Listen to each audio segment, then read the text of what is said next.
మీకు స్వాగతం. కొవ్వు ఒంట్లో చాలా కొవ్వు. అది తగ్గించుకోవడానికి ఎన్నో దారులు. దాంట్లో సరైన దారే ఇది. రండి మనం ఫరీద్ దగ్గర దీని గురించి అడుగుదాం. తను టఫ్ లవ్ బూట్ క్యాంప్ నుంచి వచ్చారు. ఫరీద్, చాలా మంది కొవ్వు తగ్గించడానికి ఆశపడుతున్నారు. దాన్ని తగ్గించడానికి ఎన్నో మార్గాలున్నాయి. చెప్పండి, అందులో ఏది సరైనది?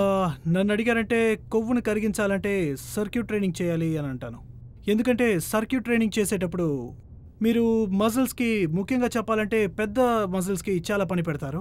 సర్క్యూట్ ట్రైనింగ్కి మీరు రోజు చేసే పనులకి చెప్పాలంటే చాలా దగ్గర సంబంధం ఉంటుంది.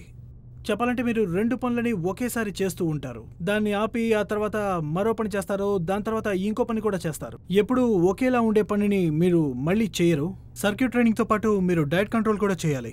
సరిగ్గా తినకుండా చెడు అలవాట్లు ఏవైనా ఉంటే సర్క్యూట్ ట్రైనింగ్ ఏమాత్రం పనిచేయదు. ముఖ్యంగా మీరు మంచి ఆహారం తినడం చాలా ముఖ్యం. బాగా నిద్రపోవాలి, ఎక్కువ నీళ్లు తాగాలి. ఇవన్నీ చాలా చాలా ముఖ్యం. అంతేకాకుండా ఎటువంటి హార్మోన్ ఇంబ్యాలెన్స్ కూడా మనకి ఉండకూడదు. సింపుల్ ఎక్సర్సైజ్ ని మళ్ళీ చేయాలి. నన్ను అడిగితే ఒక మంచి సర్క్యూట్ ట్రైనింగ్ ఏదంటే నేను దేన్ని ఎంచుకుంటానంటే నేను పుషప్ ని ఎంచుకుంటాను. అది పుషింగ్ అప్ అయి ఉండొచ్చు, లేదా పుషప్ ఫ్రమ్ నీ అయి ఉండొచ్చు. దాన్ని మీ మోకాళ్ల సాయంతో చేయొచ్చు. దాన్ని ఒక బెంచ్ సాయంతో లేదా మీ మంచం యొక్క సాయంతో కూడా మీరు చేయొచ్చు. బెంట్ ఓవర్ రో అనే ఎక్సర్సైజ్ చాలా ముఖ్యమైనది. నేను ఎందుకని ముఖ్యమని చెప్తున్నానంటే అది మీ వెనక భాగానికి, మీ వెన్నుపూసకి చాలా శక్తిని చేకూరుస్తుంది. బెంట్ ఓవర్ రో నిజంగా చాలా మంచి ఎక్సర్సైజ్. దీని సాయంతో మీరు మీ మధ్య భాగాన్ని చాలా వరకు బలపరుచుకోవచ్చు. నేరుగా నిలబడండి, కొంచెం ముందుకు వంగండి, నెమ్మదిగా చేయండి. మీ వెనక భాగం బాగా కిందకి రావాలి. ఇప్పుడు మీ చేతిలో ఉన్న బరువుని నెమ్మదిగా ఎత్తి తర్వాత కిందకి దించండి. కరెక్ట్, దీన్నే బెంట్ ఓవర్ రో అంటారు. మోకాల్ని నేరుగా ఉంచండి. ఓకే, అలా చేస్తూనే ఉండండి. నేను స్క్వాట్ని ఎంచుకుంటాను. అది ఫ్రీ స్క్వాట్ కావచ్చు, లేదా అది గాబ్లెట్ స్క్వాట్ కూడా కావచ్చు.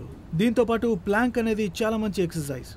ప్లాంక్ వల్ల మన వెన్నుపూస, మధ్య భాగంలో ఉన్న కండరాలు చాలా దృఢంగా తయారవుతాయి. దాంతో మన కండరాలు చాలా బలంగా తయారవుతాయి. ఎలా చేయాలంటే అన్నిటినీ ఒక 10 కౌంట్స్ చేసి 30 సెకండ్స్ ప్లాంక్ ని చివరిలో చేస్తాను. 1 మినిట్ గ్యాప్ తీసుకుని దాన్నే మళ్ళీ చేస్తాను. చేతిలో ఉన్న బరువుని పెంచడం మూలానో లేదా విశ్రాంతి తీసుకునే సమయాన్ని 1 నిమిషం నుండి 30 సెకండ్స్కి తగ్గించడం మూలానో మీరు సర్క్యూట్ ట్రైనింగ్ యొక్క ప్రభావాన్ని పెంచగలరు.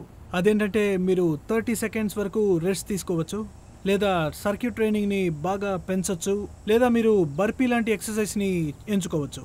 ఇంకా చెప్పాలంటే ఇలాంటి ఎక్సర్సైజ్లో బర్పీ ఒక అద్భుతమైన ప్రభావాన్ని చూపిస్తుంది. ఇప్పుడు మనకి మేఘ్నా ఎలా చేయాలో చూపిస్తారు. కూర్చోండి, కాళ్ళని వెనక్కి పెట్టండి, ముందుకు తీసుకురండి, నెమ్మదిగా లేవండి, మళ్ళీ చేయండి. డౌన్, కాళ్ళు వెనక్కి, ముందుకు రండి, అప్. సో దీన్నే ఒక పర్ఫెక్ట్ సర్క్యూట్ సెట్ అని నేను చెప్తాను.